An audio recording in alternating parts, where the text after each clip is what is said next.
Bismillahirrahmanirrahim. Assalamualaikum. Selamat tengah hari. Apa khabar? So, Alhamdulillah. Selamat berhujung minggu. So memang cepat betul waktu sekarang. Sekarang hari ni dah hari Sabtu. Okay. So selamat beristirahat. Saya buat setting sekejap. Okay. So hari ni nak kongsi. So saya rasa I think saya meneruskan sesi perkongsian lebih kepada ilmu-ilmu kelahiran. Okay, kerana I think way back in 2015, okay, so saya belajar tentang childbirth education. So saya dapati actually childbirth education ni, ilmu tentang kelahiran ni, actually kalau kita ingat benda ni secara nature ya, kita boleh tahu kita hamil dan sebagainya, tapi sebenarnya ada banyak ilmu-ilmu kelahiran ni yang boleh diterokai. So at that time 2015 saya belajar tentang childbirth education sebab pada waktu itu saya ingat pada waktu itu saya hendak menjadi peneman wanita bersalin ataupun mereka panggil sebagai women companion. Tapi pada waktu itu saya tak mampu nak buat profession itu kerana saya merasakan masa tak cukup. So I tak boleh skill kalau I buat benda macam tu. So at that time saya fikir lebih baik saya menimba ilmu tentang kelahiran tetapi saya guna dan aplikasi untuk bisnes saya. Okay, so at that time sebenarnya I baru kira dah tak ada rancangan untuk hamil dah. So kita dah tutup kilang baru dapat ilmu ni. Baru tahu ilmu-ilmu ni. Okay, so mungkin sebelum itu perkara ni tidak meluas sangat. Tapi masa saya tahu ialah betul-betul after saya dah melahirkan anak bongsu saya. So masa tu baru saya cari balik ilmu, cari ilmu yang sebenarnya memang dalam sains memang ada benda ni semua dan tidak sahaja bergantung semata-mata kepada mitos ataupun cerita-cerita ataupun benda-benda perkara-perkara lama dan sebagainya. So I sangat suka cari ilmu macam tu. Okay, so bila kita tahu contoh je, wanita Melayu dia berpantang 44 hari. So okay, saya tak ada tanya dah kat mak saya kenapa kita kena berpantang 44 hari. So saya tak tanyalah kenapa tak 40, kenapa tak 45 kan. So bila mak cakap 44 hari pantang tu, okay, I pun pantang lah 44 hari. Tetapi apabila saya masuk kelas kelahiran dan saya baru tahu wanita selepas bersalin perlu rehat 6 minggu. So bila wanita selepas bersalin perlu rehat 6 minggu tu lebih kurang 42 hari. Okay, 42 hari. Kemudian orang Melayu kita buat penutup pantang. So bila kita buat penutup pantang tu lebih kurang lah 3 hari. So itulah jadi 45 hari lah. So memang ada penutup pantang tu sebagai satu proses macam meraihkan kita lepas berpantang. Okay, so bila dulu bersalin mak cakap okay pantang je 44 hari, dah tak ada nak fikir dah. Okay, memang ada knowledge, memang adalah ada ilmu-ilmu dia, tapi dalam ilmu kelahiran baru bagi tahu kita kena rehat 6 minggu macam tu. Okay, right, so saya kongsi daripada artikel Ikhtiar Hamil ni. Saya suka rujuk kepada artikel sebab orang kata semudah di hujung jari maklumat sekarang. So apa salahnya kita berkongsi, right? So ni antara banyak-banyak laman web yang saya selalu kunjungi dan saya rasa dia juga akan beri manfaat kepada puan-puan. Okay, so right. So buat 6 cara ini jika anda merancang untuk hamil, bantu cepat dapat anak. Okay, now nak cerita sebenarnya okay, sekejap ya. Okay, so nak cerita sebenarnya itulah dalam kehidupan manusia ni ada yang nak anak-anak, ada yang tak nak anak, so macam-macam cerita dia. Tapi kita fokus kepada secara zahirnya sepasang suami isteri tu dia mendirikan rumah tangga, tentulah dia ingin dimeriahkan dengan kehadiran cahaya mata. Okay, so siapa saja yang tidak mahu memiliki anak setelah berumah tangga. Namun buat pasangan yang baru saja berkahwin, anda mungkin tidak tahu cara cepat hamil yang boleh dilakukan. Oleh itu doktor ni ingin berkongsikan beberapa kaedah ikhtiar hamil agar anda boleh memperolehi zuriat dengan cepat. So the thing is, dulu, those days lah, okay, so saya old school, those days ramai, kita bila kahwin je kita memang technically memang tunggu je lah dapat ni orang kata hamil kan. Tapi bila dah peredaran zaman, ramai je sekarang ni pasangan baru berkahwin mungkin mereka nak merancang dulu. Lepas tu dia kata dia nak enjoy dulu, nak honeymoon puas-puas ataupun nak struggle cari ekonomi dan sebagainya, stabilkan ekonomi dan sebagainya, baru diorang fikir tentang mendapatkan zuriat. Okay, so zaman dah berubah. Tetapi ada yang bila dia merancang tu mungkin dia merancang 2 tahun tapi kadang-kadang sampai 3-4 tahun baru dapat baru dapat cahaya mata.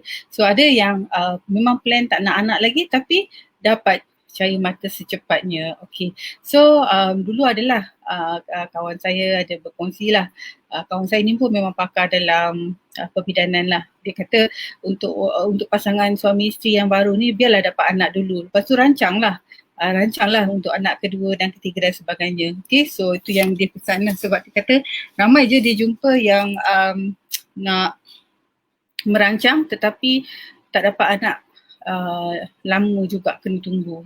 Okay, so ni dia kaedah ikhtiar hamil yang boleh dilakukan. Okay, yang pertama, apabila anda merancang untuk hamil, ada beberapa perkara yang perlu diberikan perhatian agar tubuh lebih bersedia dan meningkatkan kesuburan. Okay, so berikut adalah kaedah dia. Okay, yang pertama, berhenti merokok atau mengambil alkohol. So yang ini saya pun banyak kongsi dalam siri live saya. Sebenarnya merokok ialah antioksidan. Okay, so maksudnya merokok oxidize cepat.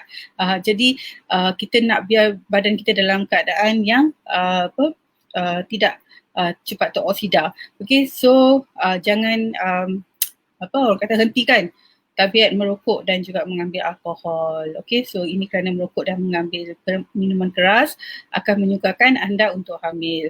So ramai kata yang macam ni, kalau dia ada juga yang buat benda ni tapi senang dapat, itu rezeki dia. Tapi kalau rezeki kita, kita mungkin kena berhentikan. Okay, right. So kita memang tak boleh nak compare lah.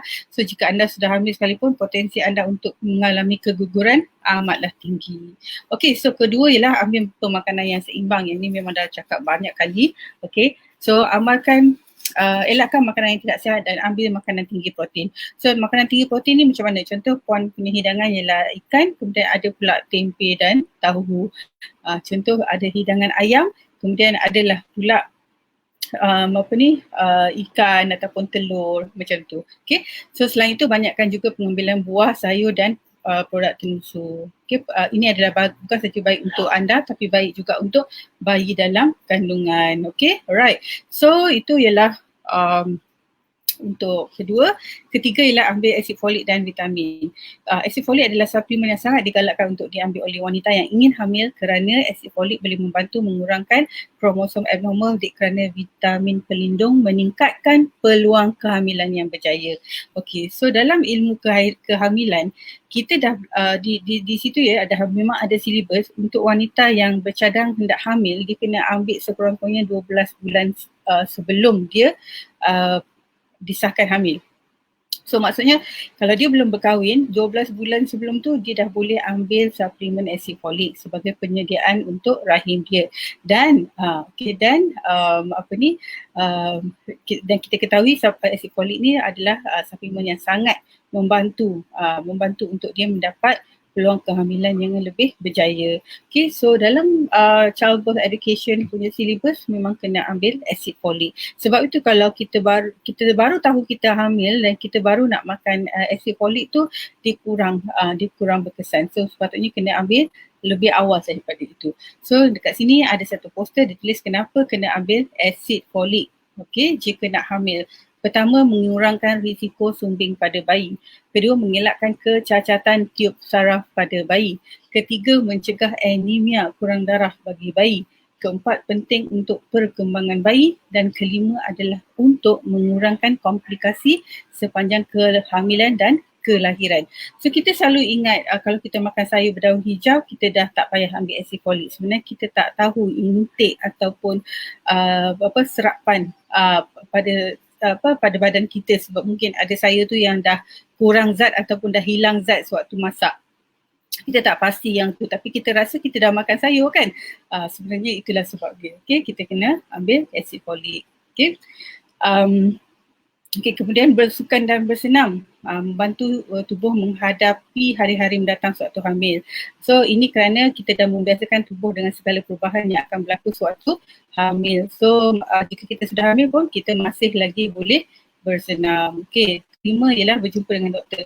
Berjumpa dengan doktor juga adalah satu persediaan penting sebelum hamil. Doktor akan lihat sejarah kesihatan kita agar langkah persediaan dapat diambil. Okay. So contohnya perlu menjalani beberapa ujian seperti ujian darah, ujian pengambilan vaksin. Okay. So semua ini adalah penting untuk memastikan kesihatan terjaga dengan baik sewaktu hamil. Alright, so yang ini sekarang kalau nak kahwin kena ambil ujian apa tu, saya pun dah tak ingat apa ya. Ada satu ujian tu, pun kena ambil juga. So a lot of things. Jadi semua ni sebenarnya adalah untuk mempersiapkan supaya kesihatan kita di tahap yang optimum. Okay, so jumpa doktor dan baru kita dan pakar lah ya, baru kita boleh kenal pasti. Okay. So kemudian yang keempat, last sekali adalah melakukan hubungan bersama dengan suami dengan lebih kerap, kerana lebih kerap kita berhubungan akan lebih tinggi peluang untuk hamil. Okay, right. So kemudian yang ni saya dah kongsi dua hari lepas macam tu. So kaedah ikhtiar hamil yang boleh dilakukan jika mandul. Ini pun, mandul ni pun kita tak boleh assume ya kita mandul, sebab itu kita kena buat pemeriksaan kerana kita kena dapatkan pengesahan yang mandul tu adalah sebelah isteri atau sebelah suami. So sebelah isteri tu apa situasi dia, sebelah suami apa situasi dia, kan. So kita dah kongsi. So masalah ketidaksuburan dalam kalangan lelaki berlaku apabila testikel tidak menghasilkan sperma yang sihat dan mencukupi. Ada kalanya sperma tiada langsung dalam air mani atau mempunyai kecacatan sehingga sukar untuk sampai ke bahagian telur wanita. Bagi wanita pula masalah mandul berlaku apabila ovari tidak menghasilkan telur yang sihat untuk disenyawakan. Selain itu boleh berlaku sekiranya telur wanita tidak memasuki tiub fallopian untuk bertemu dengan sperma lelaki. So namun so sekarang ada banyak kaedah rawatan sebagai ikhtiar hamil yang boleh dicuba. Yang pertama ubat subur. So ni ialah hormon lah. So bagi wanita yang mempunyai gangguan ovulasi, biasanya mereka akan dirawat dengan menggunakan ubat kesuburan. So ini akan menggalakkan proses ovulasi wanita. Kedua ialah inseminasi intrauterin ataupun IUI. So IUI ni adalah sperma pasangan yang sihat akan diletakkan secara terus ke dalam rahim semasa ovari menghasilkan telur wanita. So cara ini akan memudahkan proses ovulasi untuk berlaku. Ketiga adalah pembedahan. Pembedahan mungkin dilakukan untuk mengembalikan kesuburan sekiranya kemandulan itu berpunca daripada masalah rahim. So apa antara masalah rahim adalah seperti polip endometrium, septum rahim, tisu paru intrauterin dan beberapa jenis fibroid. Okay. So kemudian yang keempat ialah persenyawaan tabung uji ataupun IVF.